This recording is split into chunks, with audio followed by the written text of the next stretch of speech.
live.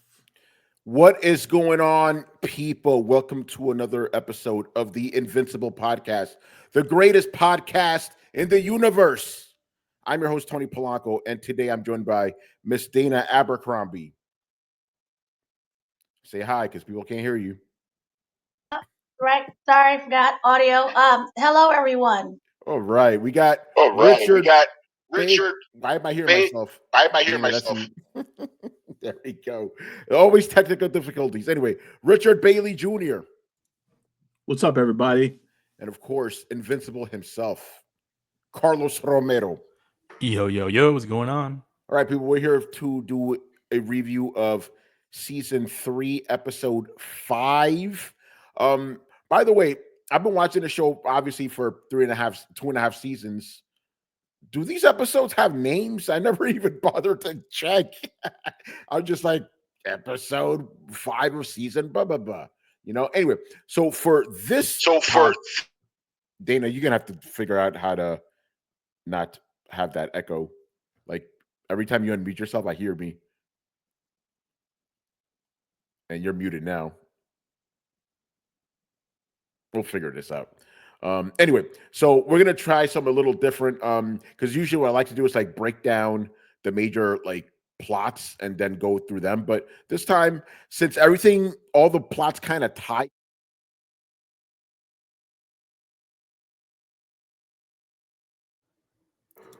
Oh, we just lost Tony too. Your voice. We can't hear you. Audio. What about now, bro? Oh, there we go. There you go. All right, I'll recap. Rich, you can edit this shit, I guess. All right, so what we're gonna do is like usually the way I structure these shows is like we take the major plot points, talk about them, in order of importance. But since all the major plot points kind of all tie together, I think it's better to just talk about the episode in order of appearance with a couple of things truncated here or there, So let's get into it, man. Actually, I don't know what's going on with Dana. Hopefully she'll come back, but the show must go on. But yeah, we had the intro of the episode. You basically had Titan and his daughter walking around the neighborhood, and things were looking pretty good. Everybody was happy. He was a very respected member of the community. People were giving him drinks and shit. He's getting the New York head nods. He was, yeah, he was like, "Yo, man, what's up?" All right, what's up? Let's test this out. Dana, how you doing? I'm doing great. All right, I'm going to talk, and I don't hear myself. This is good. This is Perfect. fantastic. Whatever you did, you fixed it. So yeah, basically the intro of the show. Oh yeah, Dana, just so you know, we're pretty much going to do this episode in order of appearance because all the stories kind of tied together, so it doesn't make sense to parse them out. So yeah, Titan with his daughter. Sunny day in the neighborhood. Everybody's happy. Everybody loves the criminal warlord. He is doing a good job there. So what'd you guys think of that little sequence in the beginning? Yeah, it's one of those. And this is sort of really true to life as well, where the person is a criminal, but sometimes they do good for the community, so they people recognize that, and then you get to the dilemma with the superheroes we get later on with Mark, where they have to deal with that. But yeah, I like the way they set this up. Titan, doesn't seem as rocky in the head as he might seem, like they mentioned in the episode. So yeah, I like the way they set this up. Yeah, and I'll just say it's not unlike the last episode where that intro didn't really go anywhere. This intro means something, But yeah, Dana, what do you think of that little intro with Titan and his daughter in the neighborhood? I liked it. It shows, as you stated before, the balance between being a criminal and just, a regular loving father and doing well for the community, and him having to kind of balance those two lives. We've seen it multiple times, especially in comic books. It's not anything that's particularly new, but I did like how they handle it. Yeah. But why gotta be black though? He's a criminal. Yeah. Well, because this is a diverse show, But Dana, to your point, obviously the twist is instead of the hero having a double life, it's the villain having a double life, But yeah, Rich, what were your thoughts on the intro?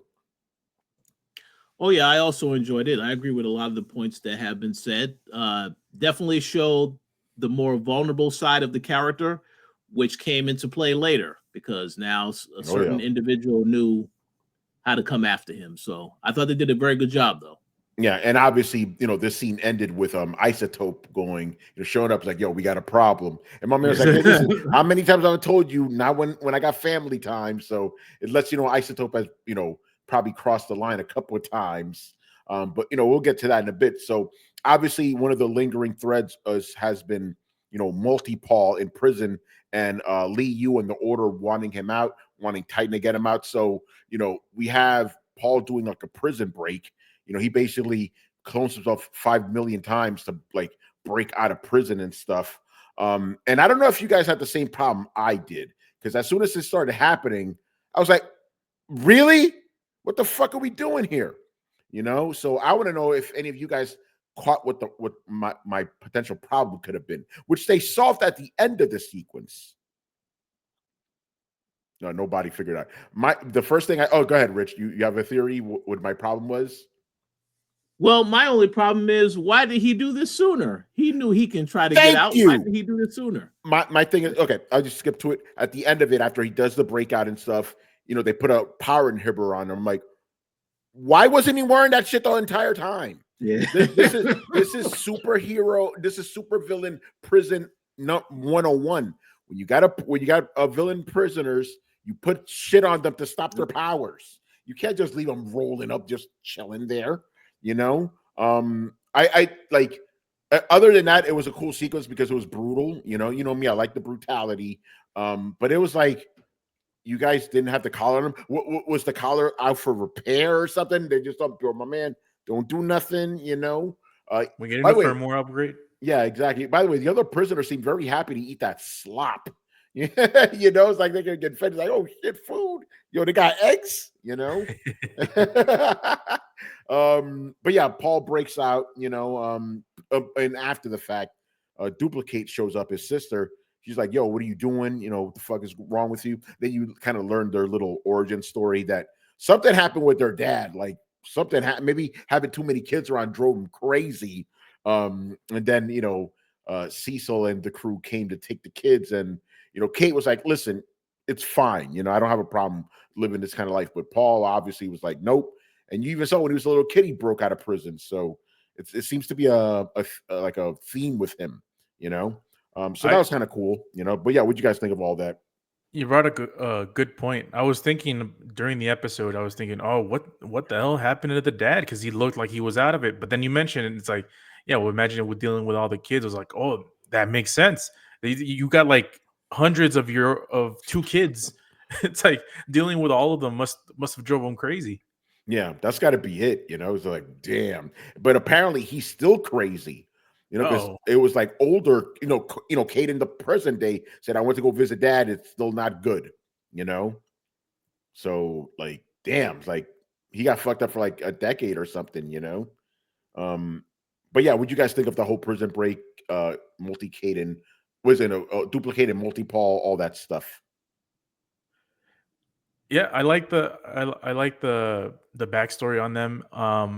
Because we didn't really know anything about Duplicate other than the fact that she survived and she was going to marry Immortal. Now we got more backstory. I like, here's the thing with me, when we review shows, I like when they try to develop characters other than the main characters. As long as they're relevant to the story, I like when they develop those characters. So I like what they did with these two. Just going back to the Paul scene where he broke out from the first time, that was crazy, man. That's a really that's a really creative way to get out. So shout out to the people who wrote that. That was pretty well done. Yeah. Rich, what about you? What do you think of that whole sequence, the breakout and the family drama and all that? I thought it was a fantastic sequence, to go to the point that Carlos said. I like when they do the character development. So we got a bit of the backstory, but I do have a question for you, Tony. Is that exactly how it was in the comics? I actually don't remember any. I don't remember any of that in the comic, to be honest. I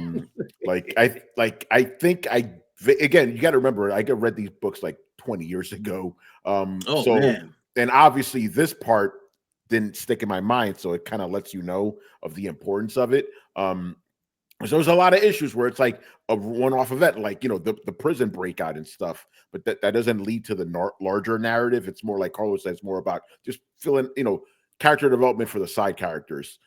So it may have happened a different way, or exactly saying, I don't really recall, to be honest. But it was still a good sequence.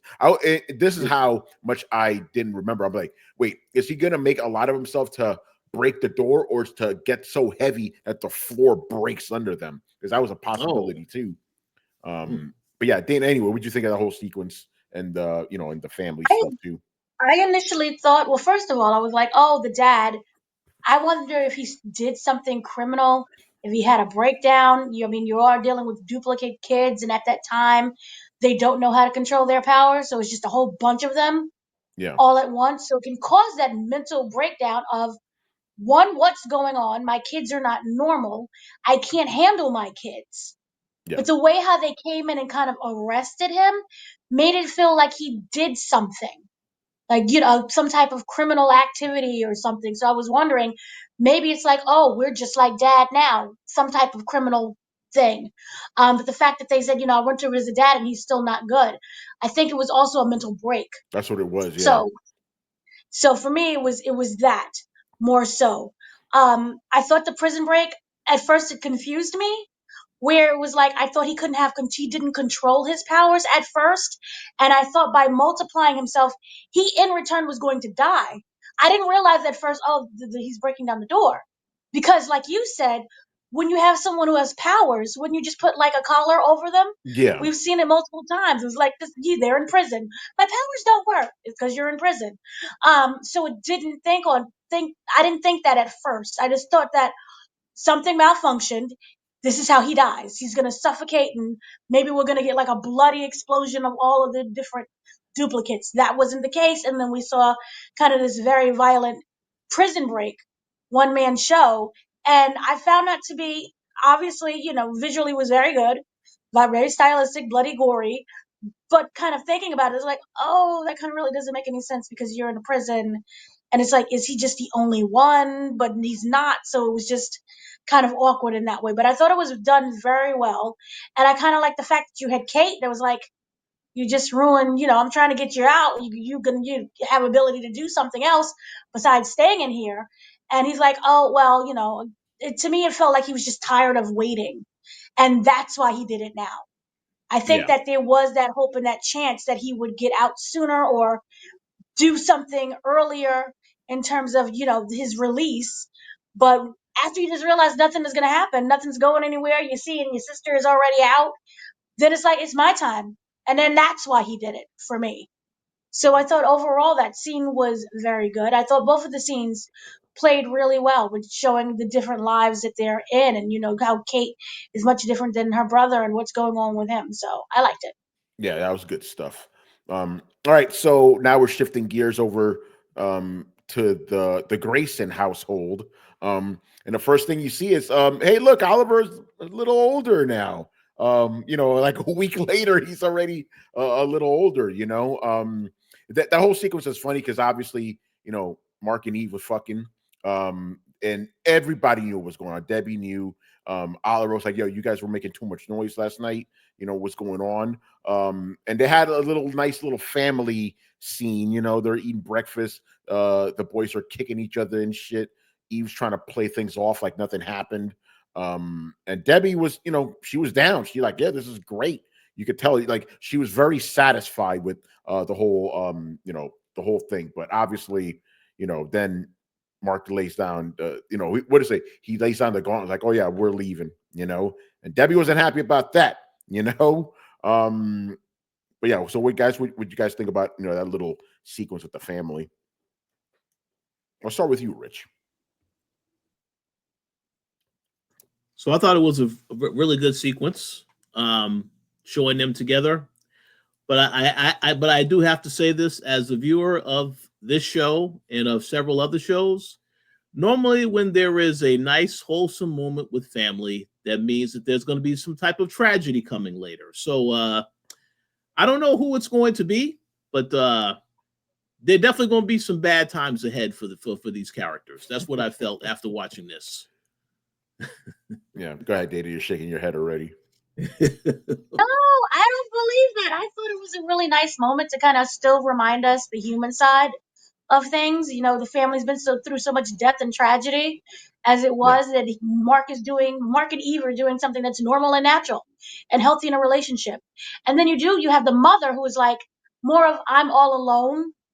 This kid technically is not my kid, but and even though she's dating someone, it's not the same as having a husband, the home, the family. So you could see like she's a bit sad of, oh, you gotta leave? Are you sure? Because we have something. There's this connection that I still know of, but it was really nice to kind of see like, hey, it's time now. We're gonna go and move out, and to have things not come so easily in terms of, and we have this home over here. Like they have to now go to work and afford an apartment. So I like that as well. And then you have the brother Oliver, who's completely annoying, but that is just normal behavior. You see him also be this killer and then like start kicking people on the table because he's just that annoying kid that, Yeah, he's just a everyone kid. can kind of relate to. So I did like that moment. And I didn't so much see it as, oh my God, something tragic is going to happen. I just thought that it was a nice reminder that in the midst of so much blood and chaos and battles that they're going through and side quests and projects and other planets, here is something that is just straight normal. Anybody can relate to. Your son wants to move out. There's a new relationship. You have this baby brother. That's annoying. We're sitting down having, pancakes with way too much syrup. So it's just nice. Yeah, that's cool. All right, Carlos, what do you think of that sequence, little family moment? Yeah, man. I mean, we get it. Like, I agree with the rest of the panel. I feel like this is the one of those levity moments where the character is obviously growing up. I actually think, obviously you understand why Mark wants to move out, but also you gotta read the room, man. Your brother is gonna be 20, 30 years old in the next couple of months. Like, just stay for a year, man. Look, you don't got to pay on a house or a mortgage or a rent or anything. Just do that and go to the treehouse to get your business done. Go to Africa. There you go. Just go to Africa. Yeah. But obviously, they do. Go ahead, Dana. Go ahead. See, to that, and I know it's probably a wrong way of looking at it. Is Oliver his responsibility?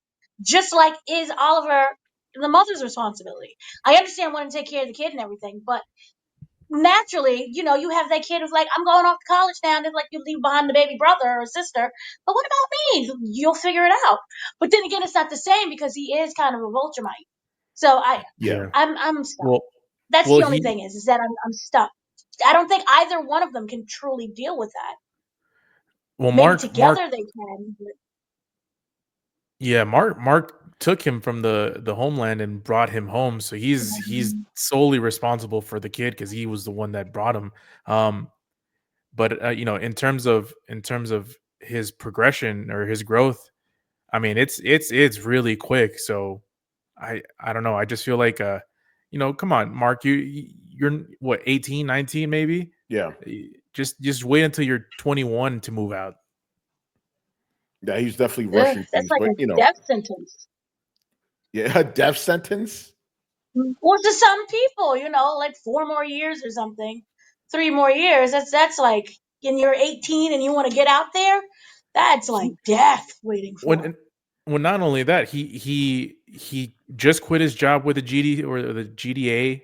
Yeah. He dropped out of college, so like, he's gotta help around the house, take care of the kid. It's only gonna be a couple months.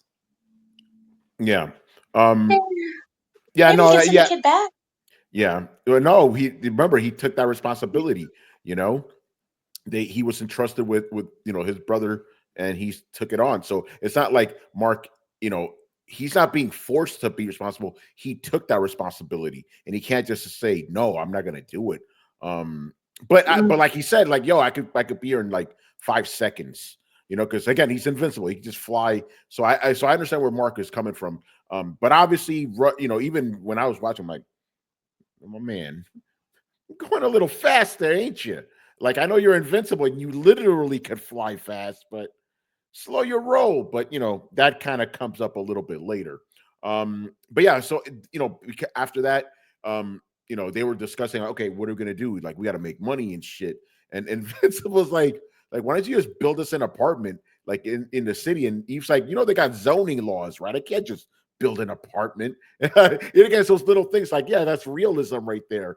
And then she's like, okay, why don't you go into business and stuff? So she goes to the prison, kind of sells the warden on Invincible Inc., and then that happens. So Mark is now making money guarding a prison full of supervillains, which is pretty smart if you think about it. He's a superhero. Why not guard up?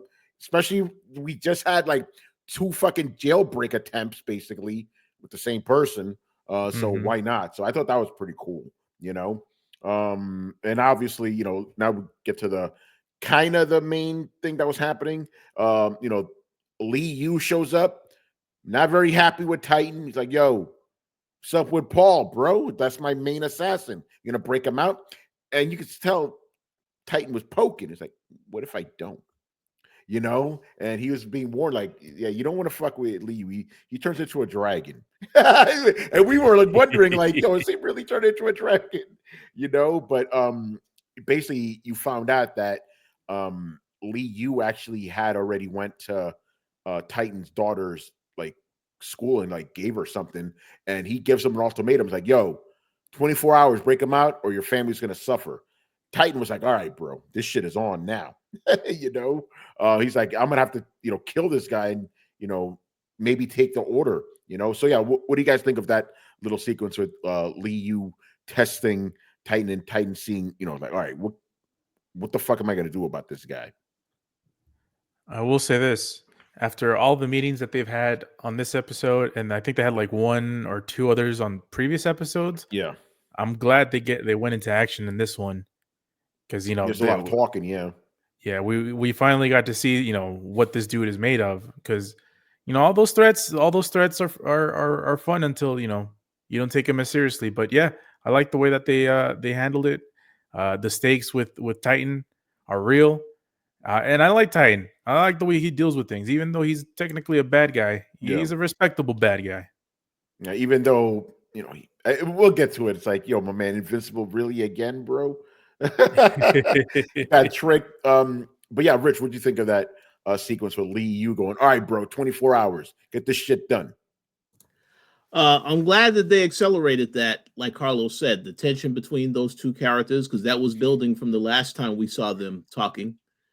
So for them to accelerate it at the pace they did, I approve of that. And one comment I will make about the dragon, I'm sure that Liu Kang would be very impressed yes. with this character, since Liu Kang also turns into a dragon in the Mortal Kombat game. So there you go. Lee Yu will definitely have a crazy fatality, And he did kill a bunch of people too. It's like, damn, bro. Oh yeah. Dana, what'd you think of that sequence with Lee Yu laying down that ultimatum and Titan be like, okay, I gotta take care of this motherfucker? I like it. It kind of shows you the hierarchy and power struggle of, you can't exactly leave that world, and that those tensions that are building, they finally capitalize it. And that's what I kind of like about this show, is that even if they take a minute to follow up, they follow up. So I really like that between the 2. And I also like the fact that they brought in the daughter to kind of make it even more of a threat. So you may be big and bad in one aspect, but you still have to answer to someone else. And who, how exactly you go about that can impact both sides of things, can both impact, your personal life and then the criminal life that you have. So I really did like that aspect. And again, it showed more of that human side of things. Yeah, you're a big bad boss, but look at your life. You have a daughter, but your daughter is also at risk because of you. So I enjoyed it thoroughly. Yeah, that was good. By the way, I like that one. It was a little bit of a sequence with Titan's wife. She's obviously part of the business, counting the money. I don't know why, but I just like that little scene. It's like, oh, honey, what's going on? Like, that's cool. Like, the whole family is involved in that way. See, I kind of wanted a little bit of that, because to me it was like not only the whole family is involved aside from like the daughter and stuff, but the wife being involved. I wanted to know that kind of ride or die sequence of like events in terms of what is she willing to do, because it's cute to like sit and count some money and benefit off the money, but like if the things go down, for example, and there's a shootout, is she pulling out that gun too? So I kind of want a little bit more. That's a good of her. question. Yeah, I that's a would have good. been Yeah, really like how ride or die is she? You know. All right, that's good. All right, here. So then we have the next sequence. Oh no, Oliver snuck out of his house. Oh, Very upsetting, you know. But and then you were wondering, yo, what the fuck's going on? So Mark and Eve go look for him, and it turns out that he's hanging out with some kids and stuff, just skateboarding. And then some bullies show up, and that sequence is a little tense. Like, yo, because you saw what happened with what we did with the Maulers, So he's like, is he going to kill these kids? But no, he just took down their pants. The bullies, turned into a bunch of bitches and stuff, and all that. But I will say again, let's see. I'm going to quiz you guys again. oh, What was my problem with this scene? why did they sneak out at night? Why are those punk ass kids out at night? Like, who lets their kids out that fucking late? It's like, what are we doing here? So it's like if this was the 80s, no problem, but it's like the way shit is now, like, you don't let your kids out after 9, bro. Go ahead. Well, Dana. maybe not the 80s in New York. Yeah. Dana, go ahead. First of all, the 80s. How many decades ago was that? No, I'm saying if this was the 80s, then we were always out at night. We didn't matter. But I'm like, modern day, there you are wouldn't have kids that kids are out. always out now. I live in New York City. You're part of New York City.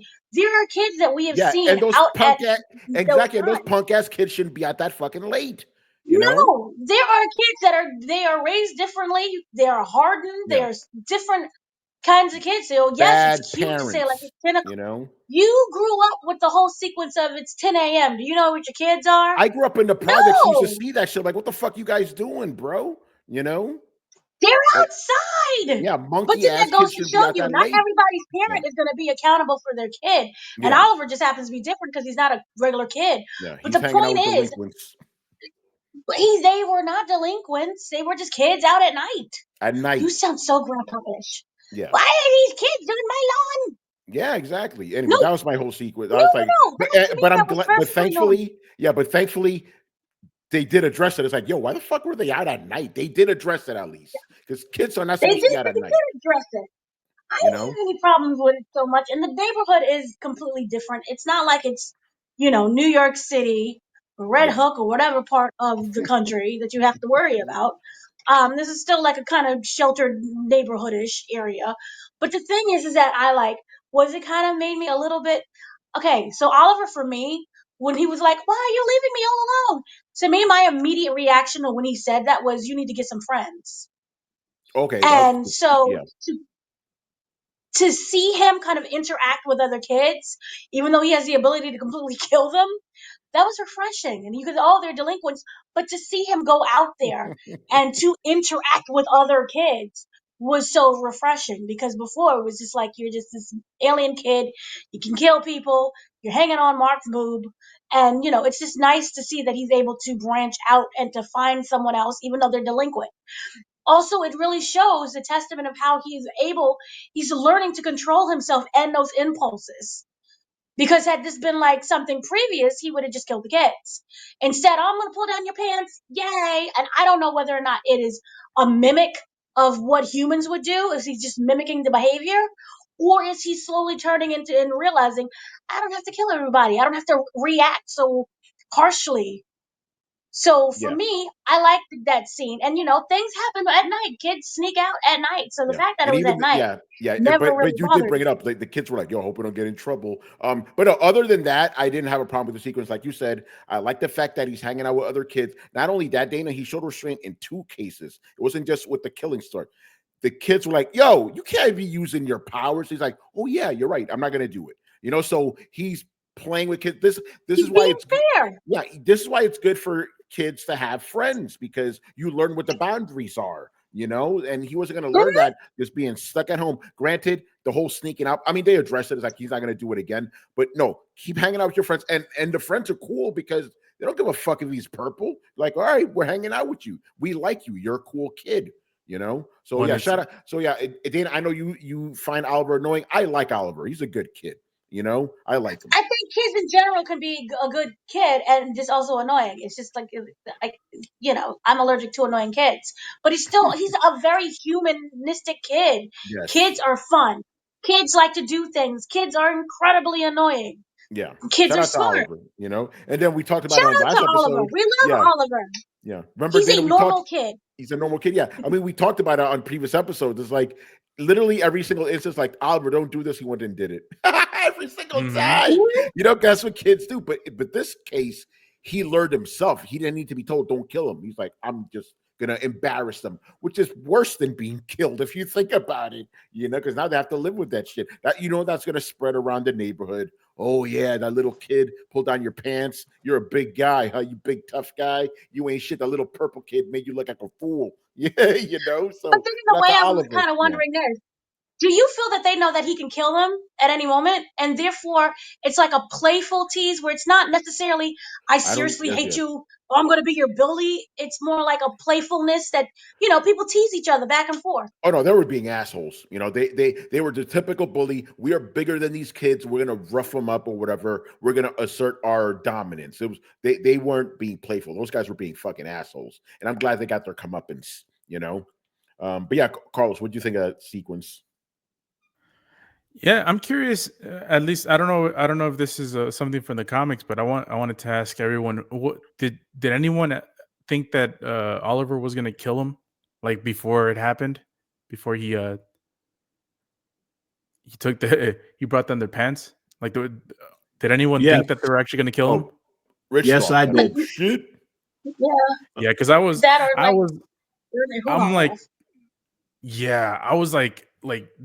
This is when we're looking at this scene, it was kind of intense because you know the possibilities that could happen. So it's like this show can turn a left turn or a right turn at this very moment. We're in a fork in the road right now. This show is going to go from wholesome to hellish. So yeah, that. I thought there was a big possibility he could have killed him. But yeah, you know, I agree with what you guys are talking about. It just goes back to the whole thing of the overprotective parent. You know, with Debbie, obviously she has the best intentions in mind when raising the child, but you know, at the end of the day, you gotta let the child experience life and you know, socialize with other folks, because otherwise you just don't know. Otherwise they'll sneak out at night. You know? Otherwise they'll sneak out at night and kill the Mahler twins without knowing what the stakes are, you know. Yeah. He did that shit in broad daylight too. You know, because you know, when you're a kid, you gotta socialize, you gotta understand how the world works outside, because if you don't, you just don't know what the consequences are for your actions. Yeah, he's learning, you know. So again, shout out to Oliver, man. All right, so after that we had a little bit of again kind of a follow-up to the whole Rex and Ray thing. My man was cooking some stuff. I think he went to Factor, you know, order some food, you know, cooked it up and stuff. You know, it was a nice little scene. I really like the part where he like said he stole Immortal's wine, and she's like, oh yeah, I've been doing this shit for years, you know, stealing his stuff. And then it's some wine from like 1730 something. They drink it and they spit it out. So I'm wondering, did they spit it out because like the wine was bad, or because they don't like wine? Because isn't like the older the wine, the better, you know? So maybe they just don't like wine, because you know, some people don't like wine. Anyway, little sequence there that was kind of nice. Rex, again, Carlos, like you talk about the character development, right? You see him not being as much of an asshole and stuff, you know. It's character progression. Yeah. And also, I 1700 wine, I don't know if wine ages that well that late. So yeah, it might just be bad wine. Yeah, it could be bad wines. Like that's hundreds of years, you know. Yeah. That's a wine's older than America, Dana. You know. that reminds me of, remember when we went to Olive Garden or one of those gardens and we had the wine thing and I was a mess in the bathroom and you're like, I'm fine. Yeah. So I think also the wine being from like the 1700s is just absolutely ridiculous. It's way too old. Yeah. So it's think everything just went completely sour as well. Okay. Yeah, I'm not And a wine. Yeah, no, you're right. I'm not a wine person, so I'm wondering what is the cap, because you are supposed to age wine, but what's the tipping point where it goes from best to this is terrible? Ooh. You know, Dana's about to look it up. Like 100 years. Yeah, listen, we listen. This isn't just a podcast about Invincible. We're also here to teach people. You know, we're going to teach about wine. So yeah, Rich, what were your thoughts on this little sequence with Rex and Ray? So I thought it was a good sequence, and when I saw the sequence, I thought of you three because you said, why the hell did they have their grocery scene in the last episode? So that's the answer. Rex finally learned how to cook and made a nice little meal for his friend. For now. Yeah. Well, remember, you know, this, you know, you could also ask, what is this leading up to? You know, because remember, Rex has that history of cheating. You know, so we'll have to see what happens with that. But yeah, it was a good little sequence. We'll have to see where it kind of, again, this is one of those sequences I also don't remember. So I don't know where the hell it's going to lead. But yeah, so after that, we had another short little sequence with Titan visiting Machine Head in prison, you know, trying to figure out how the hell to deal with Liu. But Machina was just laughing at him the whole time. Like, dude, you're fucked, bro. Like, you can't do shit. You better either acquiesce or die, you know? And I like the fact that he was kind of breaking down. Like, you see him resting and shit. He's like, yo, man, my hardware's too hot. They can't upkeep up here, you know? And I forgot that he had that, what's the name of that, the name of that sound effect? He talks in that way. I thought that was kind of funny. Anyway, what would you guys think of that little sequence? Yeah, I thought it was funny. He's like, yo, they don't know how to auto-tune. Yeah. They don't know Dana, you got to answer? Breaking news. Breaking news. Wine doesn't spoil unless it's placed in it has to be at a certain temperature, remaining in the certain temperature for long periods of time. The fact that whether or not it was transported wrongly, or I don't know how Immortal stored his wine, that's when it can go bad. Oh, okay. Now we know. So as long as you don't open it, it remains at a temperature completely unsealed. We good. Yeah. It doesn't spoil. Somebody fucked up with the temperature. Yeah, they probably Rex. Probably it was exposed to air, so that's what he said. We could be drinking wine, you know, from 2,000 years ago, and you know, and still be good. Jesus wine. That's what I was alluding to. Yeah, I like the scene. I found it funny. Is like, yo, man, they don't know how to upkeep folks with circuitry or mechanical stuff in here. I didn't see it coming. The team up. I was actually kind of thrown away. Well, it's it's a little spoiler on the later side, but yeah, I wasn't anticipating this. Yeah, but it kind of makes sense too. It's like, yeah, okay, he's dealt with these guys, so. But again, Machine was being indignant for obvious reasons, you know, because Titan tricked him. Titan's a interesting guy, man. You know, everybody keeps doubting him, but he keeps getting you in the end. You know. Yeah. Fooled Mark. Yeah. All right. Any thoughts on that little exchange with Machine Head? All right. So we'll move on to the next sequence. So okay. I missed the question. Oh no! What do you think of that sequence of a Titan visiting Machine Head and trying to figure out what to do about Liu? And then Machine Head being, "Oh yeah, you asshole! You either got to deal with it or die." Yeah, I like that ultimatum because it wasn't like, a friendly conversation. He knew exactly where he was standing and he stood his ground. So I thought that was really good. And, it makes our characters kind of more complex because everything was like, well, I don't want to do that. Well, it's okay. But forcing him and saying you either do this or you don't, and there's going to be consequences for you. I like that. That's how we get motives and things happening and moving. So it did for me, felt like, a threat more so than anything. Yeah. So it makes me wonder, is he going to cower within that threat, or is he going to come back later on? Yeah, be like, we do get an answer. We do get an answer to that. Yeah. Good stuff, man. All right. So then after that, we had a little sequence where basically Titan shows up to the prison, basically just to lure Invincible out.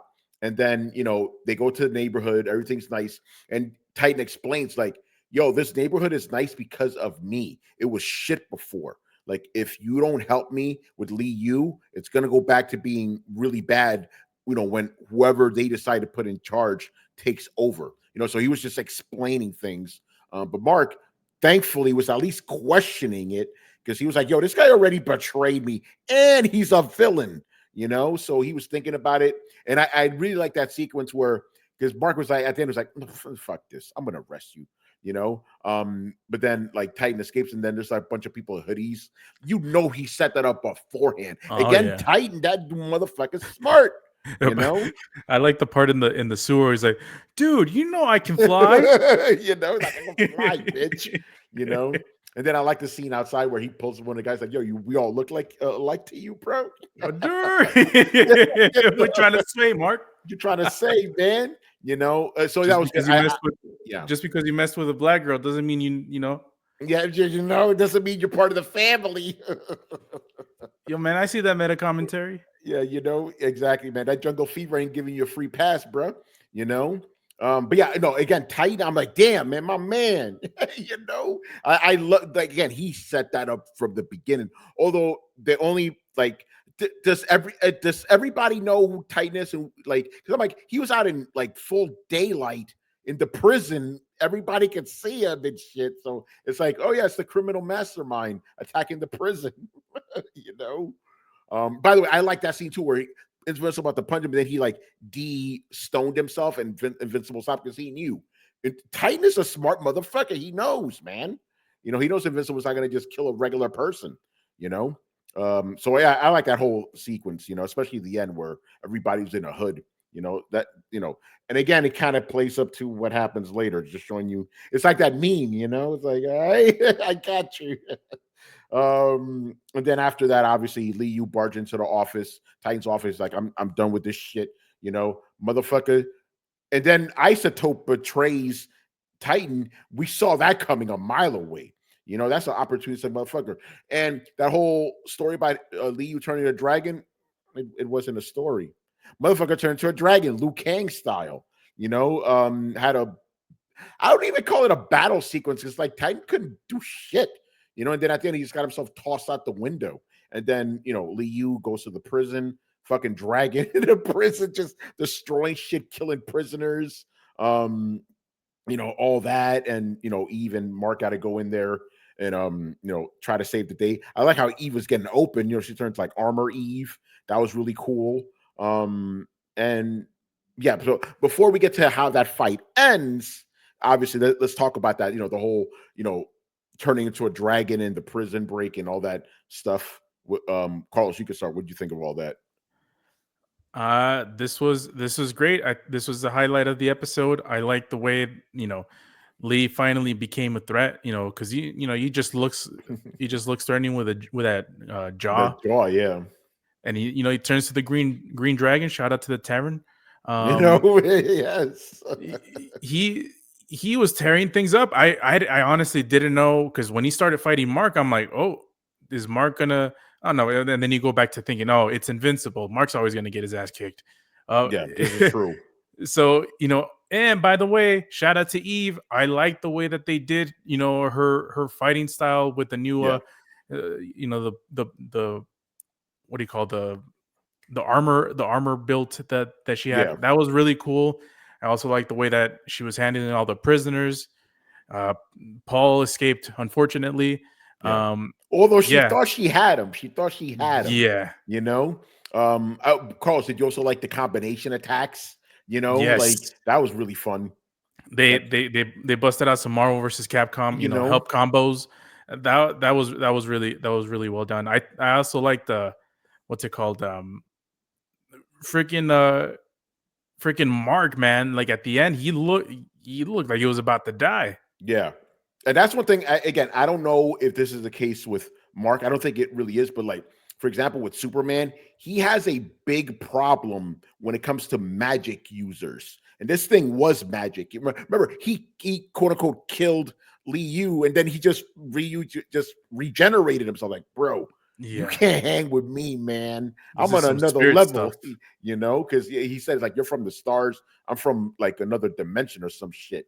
When it comes to magic, a whole other ball game, as we will find out later. But yeah, that was a good sequence. But obviously, like you said, Paul, he left. He broke out.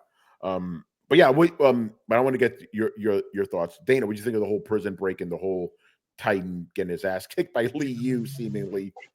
See, I loved it. I love the whole fact that we had the prison break. Also, I love the fact that it seemed at first that Eve, you know how you decide to do something with like, oh, I'm gonna be a prison protection person thing, but you don't exactly realize how much that involved you have to be, and the fact that you're facing other kind of people with powers and how you have to prepare for that. But I think she did a very good job given the circumstances that it was just those two. It wasn't like you have a whole guard system that have powers. So I thought it was really well. I like the fact that she was able to build the building as it was being destroyed. Because my whole thing is like, great, we hired you, we have the prisoners, but we have no building. Yeah. So I liked how they did that right away. Yeah. So to me, I thought that was very smart. Yeah. No, you made me think of this, Dana. It's like, because remember, they hired them to keep the prisoners aligned. I don't think any of them figured, oh, we need you to protect us from a dragon that just shows up. The dragon was very random. You have to be prepared for every and anything when it comes to Invincible, apparently. So yeah, the dragon was a surprise. That fight scene though was just really good. And I think that is what this show really excels on. I would love to know the choreography behind creating scenes like this, because they're just fantastical. So yeah, I thought that she did what she had to do, and she did the best that she could. A lot of the prisoners were collateral damage, so it was like prison population control right there. It works itself out. Yeah, listen, some of those guys are on death row already. They were gonna die, so it's all right. But when it's your time, it's your time. Yep. I just like how those prisoners. Yeah, go ahead. No, go ahead. Because I just like the part where some of those prisoners died just because the dragon was rampaging. He wasn't like, I'm gonna kill you. The dragon was just doing his thing, and I just so happened to crush somebody. But you kind of look at it in general. That's how people die on the show. Remember that entire train sequence? What was That's true. First season? Yeah. So like a lot of people have just casually died, literally walking out of their house or in their house. This is true. At breakfast, and here comes something flying through the window. Yeah. So I kind of like that show. It's very traumatizing to be a resident in that area. Oh my gosh. But yeah, that's what I kind of liked about the whole realism behind that. And there was a prisoner that did escape. So she was successful, but since she wasn't, she can't be there at all places at all times. So it also shows like, she is not perfect in that way. I'm wondering what the response from the prison system is going to be in regards to, hey, you did a really great job, or they're going to just focus on more of the negatives, like, well, our prisoners are dead. That would be interesting because I don't know if this is like a one-hit job and we're going to fire you, or she can make kind of like a semi-career out of this until she gets the apartment. How much are apartments? Well, for them, are we being like realistic? Yeah. Because I was like, how much are you paying for your services? Are you undercutting your pay? Are you charging too much? What's going on? Yeah, because he did mention they made enough for 3 months worth of rent because they charged double. Nothing. They charged nothing. Can we just? But you're right. Yeah, they didn't make a lot, did they? And buy a home. My whole thing is that's kind of like kind of the adult thing. Maybe just buy the home at the moment. Build the home. Well, if you ever have the land, maybe get to the land, go to the whatever you have to do to get land and build a little home. And be a little far away, but it's okay. But overall, I thought the sequence was really well done, and I liked it. And the fact that we had one prisoner escape, so it's like a cliffhanger. What's going to happen next? Situation. So I like it. Even though if you think we'll get to it, but the bad guys actually won in the end. Like, remember their goal was technicality. That's like a small technicality. Winners and losers. You lose the battle to win the war. Yeah, there you go. That's it. So Rich, what do you think of this whole sequence with the dragon rampage and Titan learning is like, oh yeah, this guy is a dragon. I thought it was fantastic. I also thought to myself, I know Tony is a huge Godzilla fan, so I know he loved this. I would imagine when you saw it in the comics, it was really awesome. I'm gonna say this. As I was watching the sequence, I thought to myself, I really appreciate how this world has kaiju. Like it just has giant monsters, and we've seen I remember when Omni-Man first came to Earth, what was the first thing he did? He fought a fucking kaiju. So I appreciate anything that has kaiju, so yeah. And this one's a magical kaiju on top of that. Oh yeah. Well, hey, he told us he warned Titan multiple times. Hey, you need to get my guy out of there, or there's going to be consequences. So I'm glad that they had a payoff in this episode. You saw he wasn't bluffing, and he caused a lot of chaos as expected. As for Multipole, escaping, well, we'll see where they're going with that. But yeah, they like you said, Tony, the bad guys definitely won.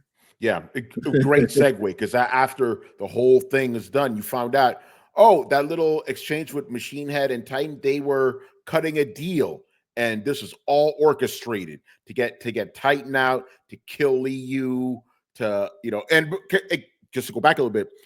Remember, the bad guys didn't beat Liu. It was Machine Head killed him, and that's what made the dragon go away. And then you find out, oh yeah, we tricked Invincible again, so he was not happy about that. The bad guys won, and then it ended up with Machine Head being the new leader of the Order. It was kind of cool seeing all the villains and stuff in like a Legion of Doom style kind of scenario. And then with Titan, you find out he's like, okay, I just want my city, leave me alone, I'm out. And Machine Head, that's cool, but if you cross me, your family's dead. So his family is still like something to be used against them, But again, go ahead, Dana.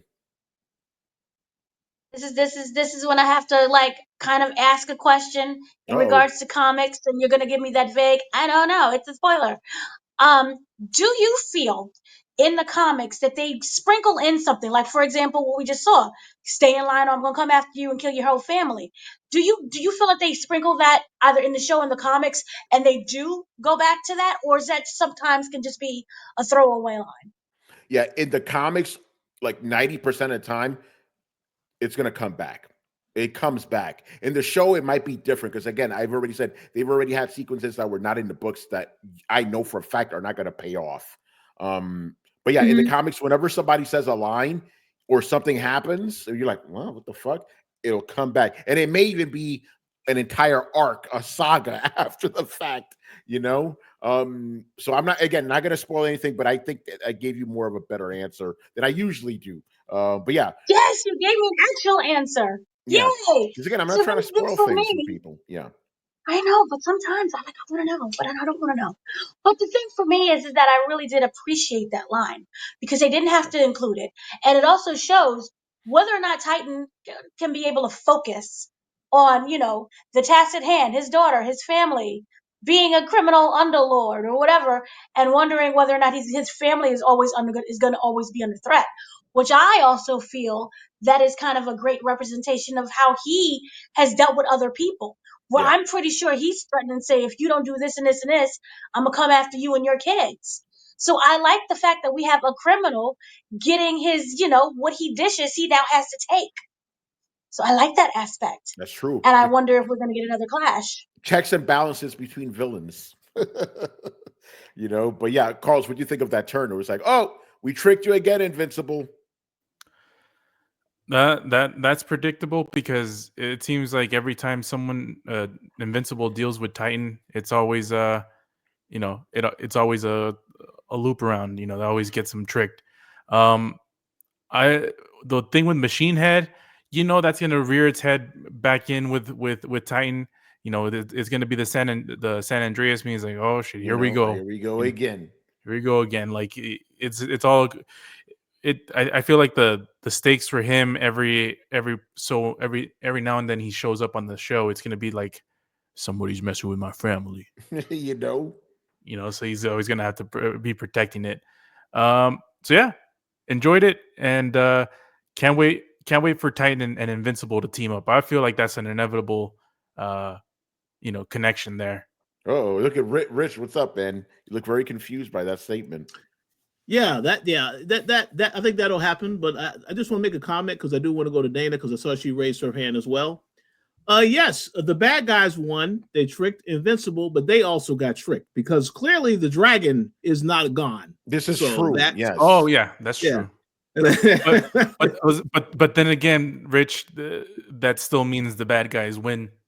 That's true. Win. You're right. That's a good point. Yes. Yeah, we'll get to that in a little bit. Dana, what's up? What were you gonna say? So your hand raised. I was gonna kind of piggyback off of that and be like, he's alive.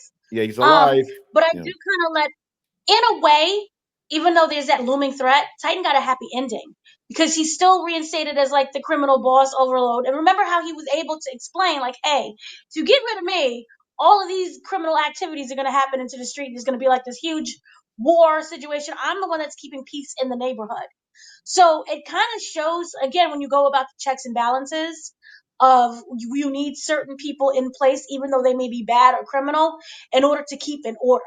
Yeah. So I like the fact that they could have easily killed him off, but he didn't, because you saw like the ripple down effect that it would have had with his death, which makes me wonder, later on, because we have Dragon is still alive, we have that threat that he's facing, what's going to happen to the people? Because to me, it feels like he's so vulnerable if something was to happen to the neighborhood. So if me and my criminal mind is thinking, I'm not going to come after him directly. I don't even have to touch his daughter. I can touch his neighborhood. So that's kind of. But do you think Machine Head, do you think he wants to get revenge on him still? Or like, because it seemed like they reached some kind of accord. It's like, I'm going to run the order. An agreement. Yeah. It's an agreement, but if you cross the line, it's over. You think Titan's we've seen this a lot, Richard, in Power episodes. Think of it as Unique and Rock, Richard. So, like, if you cross that line, then we're gonna have. Who's gonna cross it? Who's gonna cross it? I don't think it's gonna be Titan. I think it's gonna be Machine Head. You think Machine Head's gonna be like, fuck this guy? Neither. Yeah. Yeah, you can have neither cross it, but I definitely don't feel that it's gonna be him because he has too much to lose. You have the daughter, you have his own place in the criminal world and activity, you have the neighborhood. So yeah, and it seems to me like the people like him, so it's not like, please save us, someone. They're like, nah, this is my homie, he looks out for us, we're good. So he's not. Yeah, but again, my question to you is, do you think Machine Head's gonna be like, no, you know what, I don't like this guy anymore, we're gonna take him out? Is that, you think that's what's gonna happen? Because it seems like they're reaching an accord. Again, you're the one that brought this up, so I got to ask the question. Yeah, they're at that path where it's like we're both good. Yeah, so who's going to cross the line then? Like, it seems like they're both happy. Yeah, so I don't know. I don't understand why you bring... Dragon comes back around. Well, that's I think yeah. Okay, I see what you're saying now because I was confused. Like, both these guys are good right now, so it has to be somebody else to kind of disrupt things. And it's Liu. He's back. The dragon. Yeah. Go ahead, Rich. Yeah. Yeah, I was gonna say, I fully expect that dragon to kill Machine Head, as a payback for the plan that they orchestrated against him, and go after everybody in the order that is actually working with Machine Head, and then that will be when, okay, maybe Titan will at that point, as Carlos said, team up with Invincible, because that I think is going to happen. Because Machine Head, you're not going to get away with that. He killed this guy, thinking, oh, yeah, case closed. So I kind of feel like he should be the first casualty to go if that's what happens. I don't know what happens. I didn't read the comics, so I don't know. Yeah, we'll have to stay tuned for that.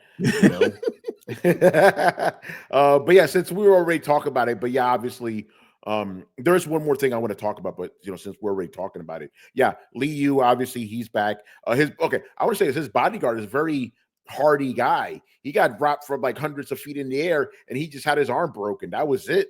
Very hardy dude.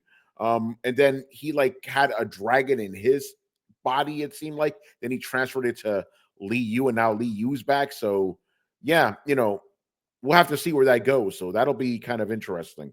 Man, people hiding dragons. Yeah, exactly. Like, how many dragons you got inside of you, bro?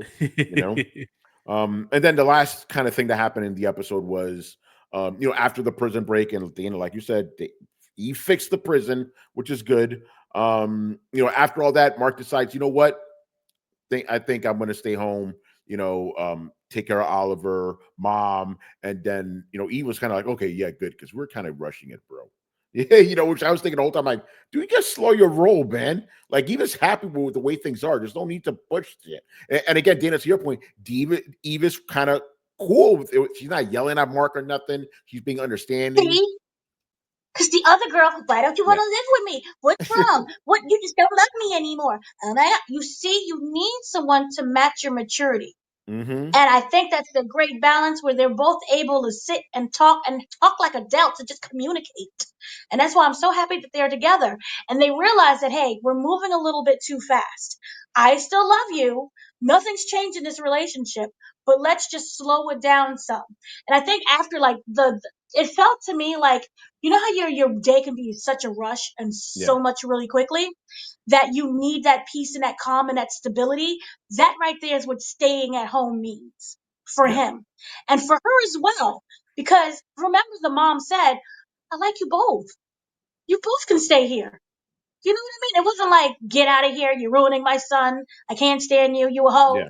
Nothing like that. It created but it created like this really family atmosphere where it created balance in there. And Oliver, as much as annoying as he is, he likes Eve.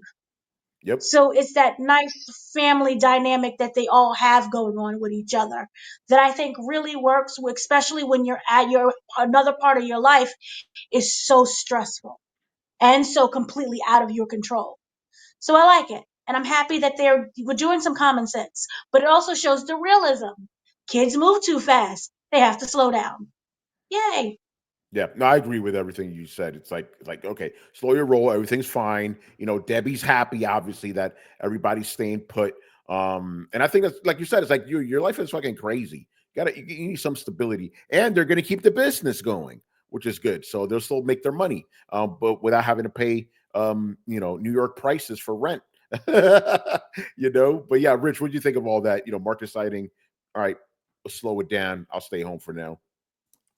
Yeah, I agree. They were moving too fast. That from the episode where he said where they acknowledged that they want to be in a relationship. Yeah, they were moving very fast. So a wise decision to slow down and rethink everything. Obviously, they have a mutual understanding. They're cool with each other. They understand how much they're taking on outside of the relationship itself in regards to being superheroes and having lives. So I think they'll be totally fine. But I'm going to go back to what I said earlier. I really enjoyed the wholesome moment, the wholesome family moment, because I feel like later there's going to be some more chaos. This is Invincible, ladies and gentlemen. There's going to be some more carnage and chaos, so stay tuned. Now, I mean, you're not, I would say you're not incorrect in the way you're thinking, Okay. So yeah, stay tuned for that. So yeah, that was the episode. Oh, by the way, obviously Debbie knew they were fucking. She's like, I know what you're doing. I can smell it.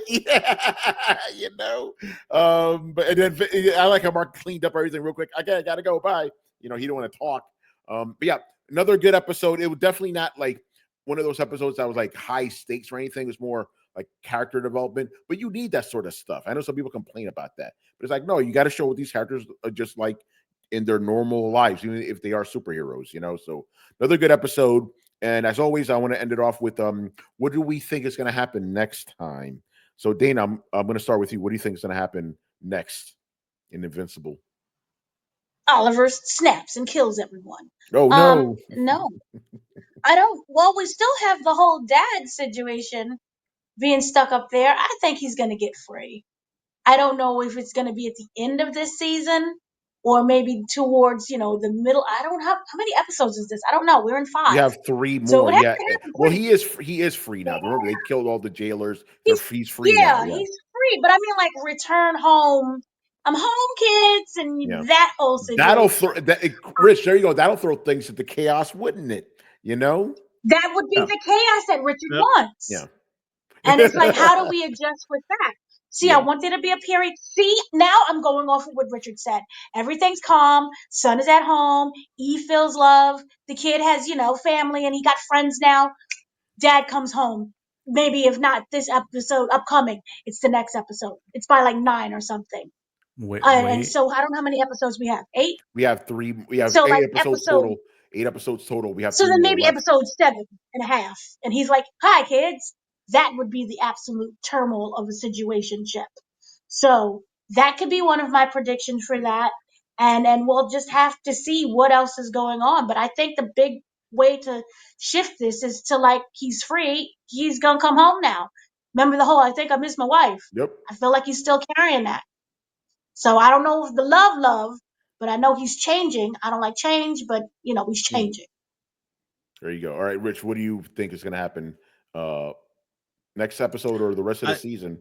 Well, let me first and foremost, I think those were some good points that Dana mentioned. However, I think that is a cliffhanger at the end of the season. I don't know if it's going to happen before, because I don't really know what they're going to do for a cliffhanger. I kind of feel, though, that might be the cliffhanger, because the thing is, yes, we need to see Nolan reunite with his wife, but we also need to see Nolan see Oliver, because he hasn't seen Oliver since he was a baby. And I would like to know how that interaction is going to go. We'd already know Oliver's going to be so excited to see Dad, but I would like to see where they're going with that. But that's my prediction. The next episode, hopefully, well, we need to see a follow-up to the story with Alan and Nolan. I would hope we're going to, at some point, maybe that will be shown at the end of the episode, and they'll focus the entirety of the next episode on whatever's going on with Mark. But yeah, we need to get a follow-up to that before we get to the season finale. That's what I would say. All right. What about you, Carlos? Predictions? Oh, I just want to mention, you guys are missing it. You guys are missing the big thing going around everywhere. You guys are kind of leading towards it, but it's the final stage boss, man. Yeah, remember we saw that mystery guy who's with the camera and everything, who's watching Mark. Entirely. When Omni-Man comes back with Alan the alien, it's gonna be all fun and vibes, and Debbie's gonna feel weird about it, but kind of happy inside. And obviously Omni Kid is gonna be excited. Oliver is like, "Oh, Dad, I love you," and everything. He doesn't care. That's why he's named Omni Kid. And Mark is sort of like Debbie is going to be conflicted, but deep down he's going to be happy his dad's back. There's one person that's not going to be happy. Paul, the real estate agent who is the villain of this whole entire universe. Mark my words, that dude is going to come for blood. He's going to turn into the Omni Killer. Oh shit! That's my prediction. Yeah, stay tuned, man. Season 3's going to get hot. That's the best prediction. Yes. Because you never see him coming, but yet he's always there. I love it. And remember, she kind of alluded to that, you got that relationship with him. And she was like, yay. But see, that works. I love that prediction. Yeah. So, yeah. And then we're going to have that big showdown. But then the thing is, what does he do with that information? I don't know. Maybe he sells a bit more houses. I did mention this in the previous episode. There's no way in hell someone stays into a relationship that's this deep rooted into messiness and still be happy to join. So, especially when you're a real estate broker, you probably have a good portfolio of houses and have a good net worth. And it's fishy, man. It's fishy. Dad giveaway. So he's a Viltrumite. Oh shit! Wow! He just shaved off his mustache. Maybe. Oh, never know. One last comment to make, and by the end of this show, whether it's in the finale or whatever, the final shot I expect to see is Battle Beast still fighting with that. That's how season 3 is going to end. Good stuff. All right, guys, we're done here. Thank you for joining us once again. Before we wrap up, what do we need to plug around here? Dana, what's going on with the Koalition? What are you up to? Who are you interviewing? And what's all that? Okay, so we have Daredevil. We have the cast of Daredevil, all of the Daredevils. We got the directors. We got the producers. I don't know if we got Kevin Feige, but we got the Daredevils. So that's a good thing. And on top of that, I can legally say that I have seen the first 2 episodes. We will be doing reviews, previews, discussions about the series. That's all I can literally say about that, and what you should watch before you watch the Daredevils, because some things are connecting. So aside from that, we just wrapped up our complete monkey coverage We do have a last video, which it was Richard and I discussing whether or not it was all real. The monkey. If you've seen the movie, you understand the context of what we're talking about. That everything in there is going to be spoilery. The movie came out Friday. It's spoiler. So we have that. I have interviewed everyone from the director twice to Theo James, the cinematographer, where we break down how they was able to make it look and it's all pretty and everything else. So we will have that. We are also having Suits LA review. We will be also having on the other main channel where Power is coming up. We will be talking about a spoiler-free Power. We will be breaking down the episodes weekly as they air. That's going to be all expected. I'm not sure if I said Suits LA. Suits LA, which is a Stephen Amell show. We will have that as review as well. It's awful, god awful, but we have that coming up as well. Stephen Amell, please, acting classes. And so far, that is what I can think of off the top of my head. We will be having a breakdown of all the upcoming Disney movies and other TV shows that are airing. I am doing a lovely Phineas and Ferb kind of guide as well. So just stay tuned for all of that. And that should be everything so far. And there's more like CW interviews with All American and other stuff. So yay. Busy, you know. And Rich, what's going on with gaming at the Koalition this upcoming week? Oh, well, there's quite a bit of things going on with gaming. We will be finally posting the Pirate Yakuza review. That's almost ready to go, so look for that on Monday. There's going to be some other stuff coming up next week I can't really talk about, obviously. And I can say this, I am going to GDC next month. I have a ton of things that I will be seeing at GDC, so stay tuned because there will be quite a bit of coverage coming based on some stuff that I can't talk about yet, but I will be able to talk about by then. So stay tuned. That's what's up.